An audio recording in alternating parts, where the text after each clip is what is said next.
There's something powerful that happens when you realize your life is not an accident, not random, not meaningless.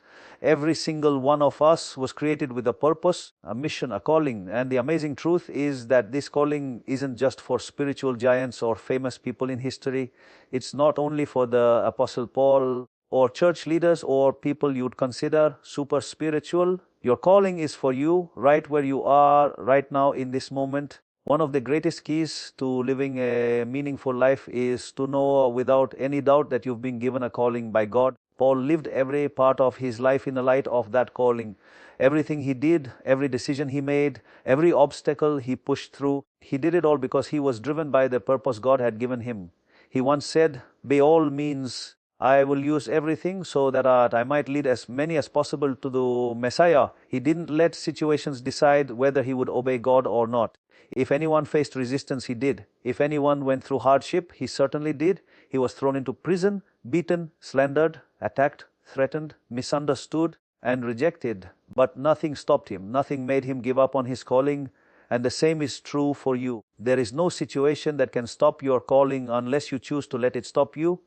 Paul said, one thing I do, forgetting what lies behind, I press on toward what is ahead to the upward call. He lived his life leaning forward, always moving, always stepping into the next thing God had for him. And he wasn't trapped by yesterday, and he didn't let his past define his future.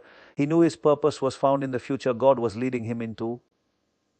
He had a mission, and he set out to fulfill it with everything he had.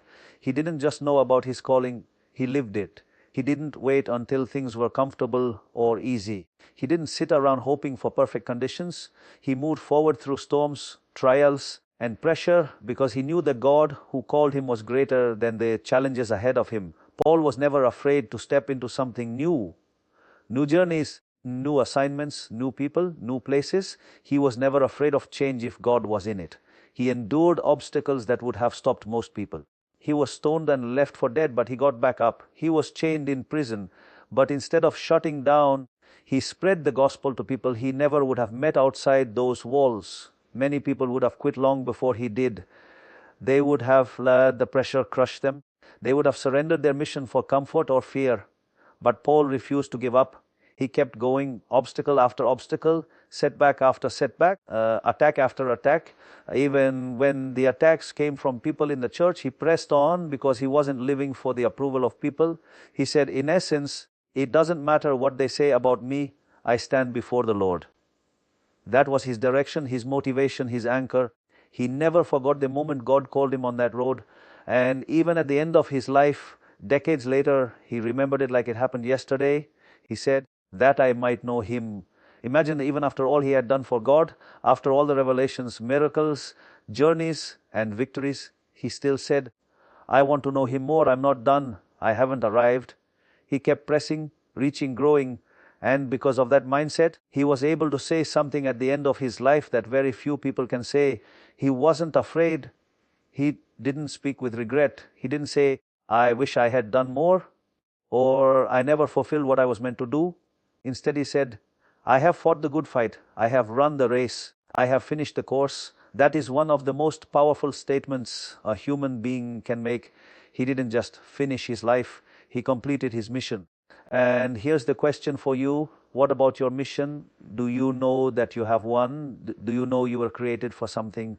Because if you belong to God, you absolutely have a mission, even if you don't feel it yet, even if you don't know what it is, even if your life feels ordinary or unclear or confusing. You have a calling. Paul prayed that every believer would live in a way worthy of their high calling in God, because he knew every believer has one. You have a purpose. You have a destiny. Your entire life is a mission.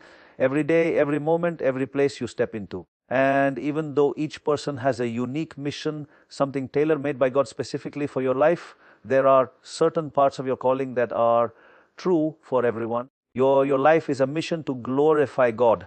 Your mission is to shine His light, honor Him, and reflect Him in everything you do. You are an ambassador of the living God. Wherever you go, you represent Him. You carry His presence. Your life points people to who He is.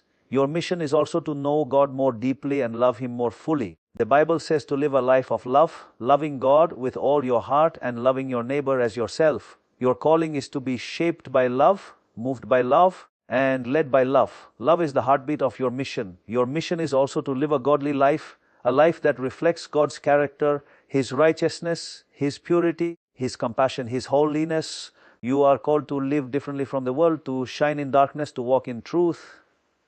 And your mission is to impact the world for God. Your life is meant to bring redemption, to carry hope, to be a voice of encouragement, to bring healing to the broken, light to the hurting, and restoration to those who feel lost.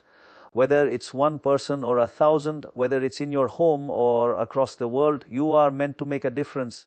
But your unique calling, the specific things God has planned just for you, only He knows every detail of that.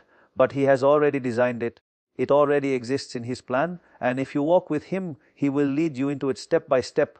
The keys to fulfilling your calling are the same today as they were for Paul. First, know without any hesitation that you have a calling. Wake up every day with the awareness that your life is a mission. Life with a holy purpose. Let your decisions be shaped by your calling. Say, I'm going to do this because it moves me closer to what God has called me to, and I'm not going to do this because it distracts or slows me down. Remove anything in your life that works against your mission, especially sin. Don't let your past shape your future. Don't let what you've been determine what you will become in God. Forget what lies behind and look forward to what lies ahead. Keep moving toward your calling. Don't settle. Don't say, I've arrived. Be like Paul.